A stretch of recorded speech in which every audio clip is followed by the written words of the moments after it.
ਅਸਲਾਮੁਅਲੈਕਮ ਜੀ। ਅੱਜ ਫਿਰ ਇੱਕ ਨਵੀਂ ਵੀਡੀਓ ਲੈ ਕੇ ਆਪਣੇ ਭਰਾਵਾਂ ਦੀ ਖਿਦਮਤ 'ਚ ਹਾਜ਼ਰ ਆ। ਅੱਜ ਮੈਂ ਤੁਹਾਨੂੰ ਦੱਸਣ ਲੱਗਾ ਕਿ ਮੂੰਹ ਖੋਰ ਬਿਮਾਰੀ ਦੀਆਂ ਅਲਾਮਤਾਂ ਕੀ ਨੇ। ਅੱਲਾ ਨਾ ਕਰੇ ਕਿਸੇ ਦੇ ਜਾਨਵਰ ਨੂੰ ਇਹ ਮੂੰਹ ਖੋਰ ਦੀ ਬਿਮਾਰੀ ਆਵੇ, ਕਿਉਂਕਿ ਇਹ ਬੜੀ ਖਤਰਨਾਕ ਹੁੰਦੀ ਹੈ।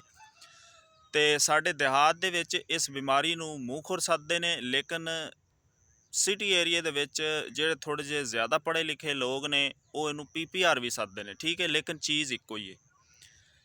ਤੇ ਹੁਣ ਮੈਂ ਤੁਹਾਨੂੰ ਇਹਦੀ ਅਲਾਮਤਾਂ ਦੱਸਣ ਲੱਗਾ ਕਿ ਇਹਦੀਆਂ ਅਲਾਮਤਾਂ ਕਿਹੜੀਆਂ ਵਾਜ਼ਾ ਹੋਣੀਆਂ ਸ਼ੁਰੂ ਹੋ ਜਾਂਦੀਆਂ, ਜਿਹਦੀ ਵਜ੍ਹਾ ਕਰਕੇ ਬੰਦੇ ਨੂੰ ਜਿਹੜਾ ਫਾਰਮਰ ਹੈ, ਗੋਟ ਫਾਰਮਰ ਹੈ, ਉਹਨੂੰ ਪਤਾ ਚੱਲ ਜਾਵੇ ਕਿ ਮੇਰੇ ਜਾਨਵਰ ਨੂੰ ਵਾਕਿਆ ਹੀ ਮੂੰਹ ਖੋਰ ਦੀ ਬਿਮਾਰੀ ਹੈ। ਠੀਕ ਹੈ, ਪਹਿਲੀ ਅਲਾਮਤ, ਜਾਨਵਰ ਨੂੰ ਹਲਕਾ ਹਲਕਾ ਬੁਖਾਰ ਹੋਣਾ ਸ਼ੁਰੂ ਹੋ ਜਾਏਗਾ, ਪਹਿਲੀ ਅਲਾਮਤ।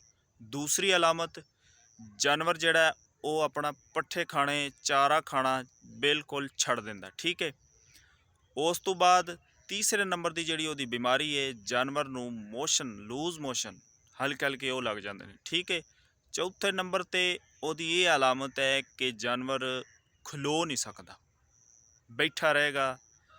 ਅੱਛਾ, ਪੰਜਵੀਂ ਉਹਦੀ ਇੱਕ ਅਲਾਮਤ ਹੈ ਕਿ ਜਾਨਵਰ ਜਿਹੜਾ ਤੁਹਾਡਾ ਉਹਦੀਆਂ ਅੱਖਾਂ 'ਚੋਂ ਪਾਣੀ ਆਉਣਾ ਸ਼ੁਰੂ ਹੋ ਜਾਂਦਾ। ਠੀਕ ਹੈ ਜੀ, ਇਹ 4-5 ਅਲਾਮਤਾਂ ਨੇ।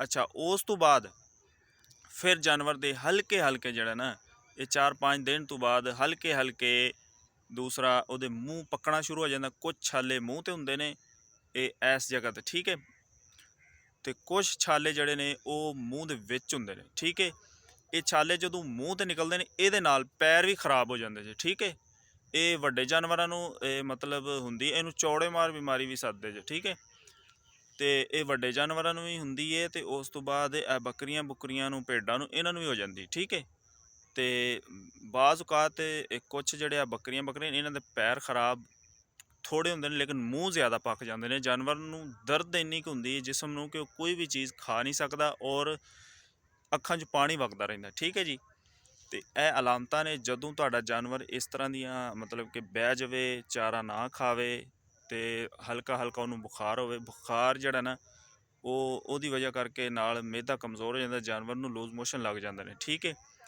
ਅਤੇ ਤੁਸੀਂ ਫ਼ੌਰਨ ਕਿਸੇ ਅੱਛੇ ਡਾਕਟਰ ਨਾਲ ਰਾਬਤਾ ਕਰਨਾ ਹੈ ਅਤੇ ਆਪਣੇ ਜਾਨਵਰ ਨੂੰ ਚੈੱਕ ਕਰਾਉਣਾ ਹੈ। ਇਨਸ਼ਾਅੱਲਾ ਅੱਛੀ ਦਵਾਈ ਦਵਾਉਣੀ ਹੈ, ਅਤੇ ਉਸ ਤੋਂ ਬਾਅਦ ਤੁਹਾਡਾ ਜਾਨਵਰ ਬਿਲਕੁਲ ਠੀਕ ਹੋ ਜਾਏਗਾ। ਔਰ ਫਿਰ ਵੱਡੀ ਗੱਲ ਇਹ ਹੈ ਕਿ ਤੁਸੀਂ ਆਪਣੇ ਜਾਨਵਰ ਨੂੰ ਦੂਸਰੇ ਜਾਨਵਰ ਤੋਂ ਬਿਲਕੁਲ ਅਲੱਗਾ ਕਰ ਦੇਣਾ। ਠੀਕ ਹੈ, ਤਾਂ ਕਿ ਅਗਲੇ ਜਾਨਵਰ ਨੂੰ ਬਿਮਾਰੀ ਨਾ ਲੱਗੇ। ਠੀਕ ਹੈ, ਇਹ ਬਿਮਾਰੀ ਇਹ ਹੈ ਕਿ ਬੜੀ ਜਲਦੀ ਵੱਧਦੀ ਔਰ ਦੂਸਰੇ ਜਾਨਵਰ 'ਤੇ ਅਟੈਕ ਕਰ ਦਿੰਦੀ। ਠੀਕ ਹੈ, ਇਹ ਆ ਜੀ ਅੱਜ ਵਾਲੀ ਵੀਡੀਓ ਜਿਹੜੀ ਕਿ ਮੈਂ ਤੁਹਾਨੂੰ ਸ਼ੇਅਰ ਕਰ ਦਿੱਤੀ ਹੈ, ਔਰ ਤੁਸੀਂ ਵੀ ਇਹਨੂੰ ਅੱਗੇ ਸ਼ੇਅਰ ਕਰਨਾ ਤਾਂ ਕਿ ਜਿਨ੍ਹਾਂ ਨੂੰ ਨਹੀਂ ਪਤਾ ਹੈ ਉਹਨਾਂ ਨੂੰ ਪਤਾ ਲੱਗ ਜਾਏ। ਠੀਕ ਹੈ ਜੀ, ਇਨਸ਼ਾਅੱਲਾ ਮਿਲਦੇ ਹਾਂ ਫਿਰ ਇੱਕ ਅੱਛੀ ਵੀਡੀਓ ਨਾਲ। ਅੱਲਾ ਹਾਫਿਜ਼।